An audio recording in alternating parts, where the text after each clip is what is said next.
Sapa supremo Akhilesh Yadav ने चुनाव में धांधली करने का आरोप लगाया है। उत्तर प्रदेश के वाराणसी में गाड़ियों से ईवीएम की मूवमेंट की जानकारी सामने आई थी।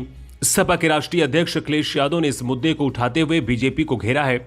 इस बीच चुनाव आयोग ने इस मसले पर सफाई दी है। अब चुनाव आयोग का कहना है कि ये मशीनें ट्रेनिंग के लिए ले जाई जा रही थीं। चुनाव आयोग ने बयान जारी करके कहा कि वाराणसी में गाड़ी से बरामद की गई ईवीएम मशीनें अधिकारियों के लिए मतगणना की ट्रेनिंग के मकसद से लाई गई थीं। चुनाव आयोग ने कहा है कि इन मशीनों का मतदान में इस्तेमाल नहीं किया गया। आयोग ने पत्र जारी कर स्पष्टीकरण दिया है। चुनाव आयोग ने लिखा है कि वाराणसी में 8 मार्च को इलेक्ट्रॉनिक मशीनें यानी कि ईवीएम गाड़ी में ले जाने का मामला सामने आया है। इस पर राजनीतिक प्रतिनिधियों ने आपत्ति जताई है। जिला निर्वाचन अधिकारी के मुताबिक ईवीएम प्रशिक्षण के लिए लाई गई थी। मतगणना अधिकारियों के प्रशिक्षण के लिए जिले में 9 मार्च को प्रशिक्षण का आयोजन किया गया है। इसके लिए ईवीएम मंडी में स्थित अलग खाद्य गोदाम के स्टोरेज से प्रशिक्षण स्थल यूपी कॉलेज ले जाई जा रही थी। 9 मार्च को काउंटिंग ड्यूटी में लगे कर्मचारियों की दूसरी ट्रेनिंग में इसका इस्तेमाल किया जाना था। हैंड्रेस ऑन ट्रेनिंग के लिए हमेशा इन मशीनों का उपयोग किया जाता रहा है। मशीनों के बारे में राजनीतिक दल जो भी कह रहे हैं वो सिर्फ अफवाह है, ऐसा इलेक्शन कमीशन का कहना है।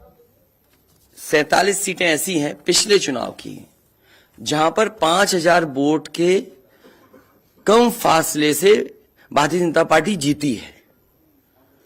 और जो आज देखने को मिला है बनारस में कि जहां ईवीएम्स ले जाई जा रही थी, एक ट्रक पकड़ा गया, 2 ट्रक लेकर के भाग गए।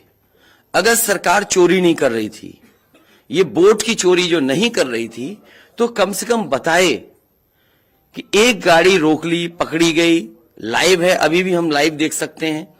2 गाड़ियां क्यों भागी? अगर कोई चोरी नहीं थी, प्रशासन ने, सिक्योरिटी ने इतना इंतजाम क्यों नहीं किया? इतनी फोर्स है अभी इलेक्शन की फोर्स गई नहीं है यूपी से, तो आखिरकार अधिकारी क्यों नहीं कर रहे थे? क्या वजह है कि बिना सिक्योरिटी, बिना इतने इंतजाम के ईवीएम्स जा रही हैं? और ईवीएम्स के बारे में ये मानना है कि किसी भी वेयर हाउस में रखी हो या किसी भी स्ट्रांग रूम में रखी हो, तो बिना प्रत्याशी के जानकारी के आप मूव नहीं कर सकते हैं। अगर आपको ईवीएम्स को मूव करना है तो कम से कम जो प्रत्याशी चुनाव लड़ रहे हैं उनकी जानकारी में होना चाहिए। और सोचिए, मुख्यमंत्री आवास से प्रमुख सचिव, मुख्यमंत्री जगह जगह फोन कर रहे हो और डीएम्स को बता रहे हो। ये घबरा गए उसी दिन जिस दिन अखबारों में कुछ जगह आया कि कहीं पार्क की सफाई हो रही है, कहीं घर की सफाई हो रही है। और आप में से वो लोग हैं जो जमीन पर घूमे, जो जमीन पर चुनाव चल रहा है, वो भारतीय जनता पार्टी के खिलाफ था। जनता के अंदर नाराजगी थी। ये जो कल एग्जिट पोल आए हैं, मैं एग्जिट पोल पर बोलना नहीं चाहता था, लेकिन जो एग्जिट पोल आए हैं वो कहीं ना कहीं परसेप्शन ये क्रिएट करना चाहते हैं कि हां, भारतीय जनता पार्टी जीत रही है, जिससे वो चोरी भी करें, अगर वो भी ना पता लगे कि हां चोरी हुई है।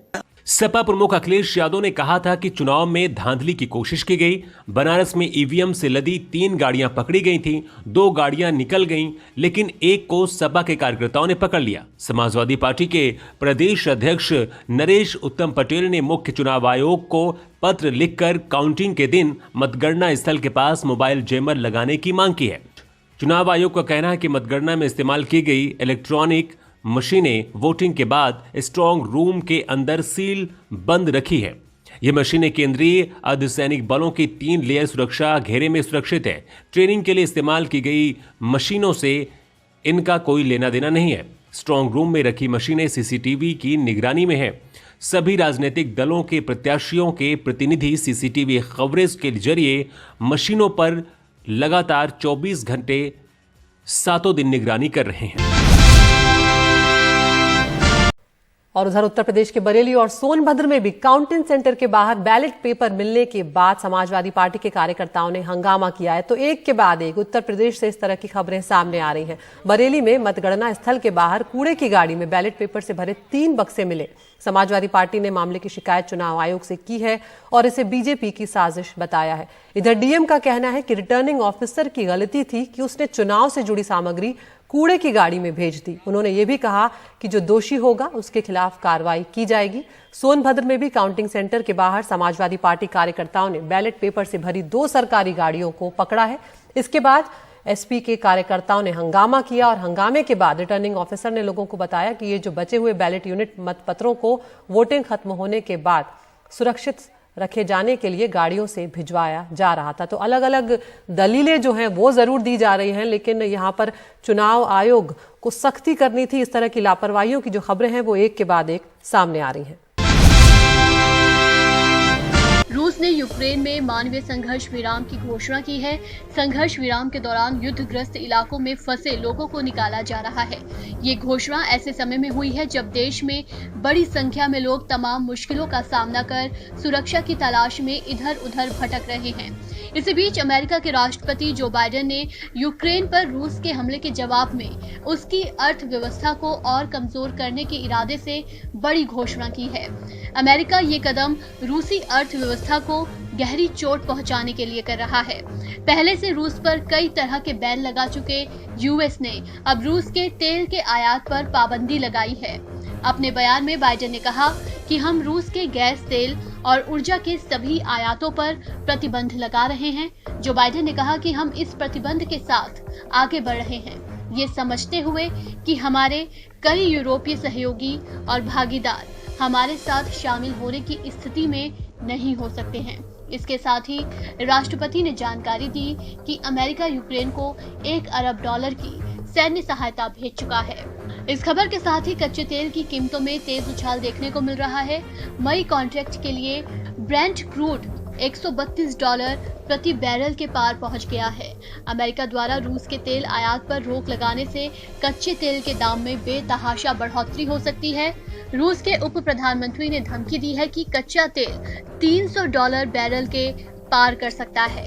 यूएस के इस फैसले से इसका सीधा असर ये होगा कि महंगाई बढ़ेगी, ब्याज दरें बढ़ेंगी और डॉलर के मुकाबले रुपया कमजोर होगा। यूक्रेन पर हमले को लेकर अब मैकडॉनल्ड ने भी बड़ा कदम उठाया है और रूस में अपने सभी रेस्टोरेंट को बंद करने का फैसला किया है। इधर कई बड़ी कंपनियां भी रूस के यूक्रेन पर हमले के बाद कदम उठा रही हैं। रूस में अमेरिकी कंपनी मैकडॉनल्ड्स के 800 से ज्यादा रेस्टोरेंट चल रहे थे, जिसको अस्थायी रूप से बंद कर दिया जाएगा। इसी के तहत अब KFC और पिज्जा हट ने भी रूस में अपना कारोबार सस्पेंड करने का फैसला किया है।